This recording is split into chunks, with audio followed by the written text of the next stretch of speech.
आजच्या धावपळीच्या युगामध्ये माणसाचं जीवन हे क्षणिक झालेलं आहे. हृदयविकाराच्या घटनांमध्ये सुद्धा दिवसेंदिवस वाढ होतीये.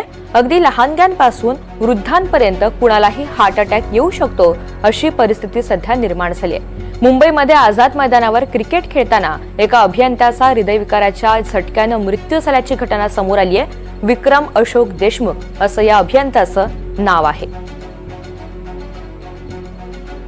तर गेल्या काही वर्षांमध्ये हृदयविकाराच्या घटनांमध्ये दिवसेंदिवस वाढ होत असल्याचं एक चिंताजनक दृश्य आपल्याला आजूबाजूला पाहायला मिळतंय. अगदी लहानग्यांपासून वृद्धांपर्यंत कुणालाही हार्ट अटॅक येऊ शकतो अशी सध्याची परिस्थिती आहे. आता सध्या ह्या विंटर सीझनमध्ये temperatures as low as 13 degree Celsius पण अंबरनाथ, कल्याण, उल्हासनगरमध्ये रेकॉर्ड झालेले आहेत. तर असल्या एक्स्ट्रीम टेम्परेचरमध्ये जे वयस्कर लोक आहेत किंवा ज्यांना ऑलरेडी हार्टचे इलनेस आहेत किंवा लंग्सचे पण प्रॉब्लेम आहेत, त्या लोकांना थोडेसे प्रिकॉशन घ्यावं लागणार. मी असं नाही बोलत की त्यांनी बाहेर अजिबात निघायचं नाही, पण प्रॉपर वॉर्म क्लोदिंग घ्या. जास्त स्ट्रेनस एक्सरसाइज ॲक्टिव्हिटी करून म्हणजे गार वाटते म्हणून जास्त स्ट्रेनस ॲक्टिव्हिटीजमध्ये इंडल्ज होऊ नका.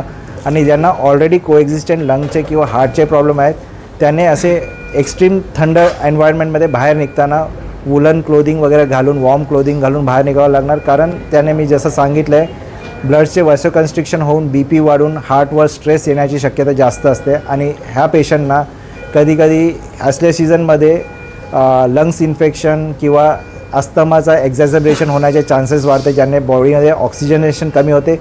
आणि ऑक्सिजनेशन कमी होण्याने डायरेक्ट हार्टचा पण कनेक्शन असते, त्याच्याने पण हार्टचे आजार पण वाढण्याची शक्यता जास्त असते.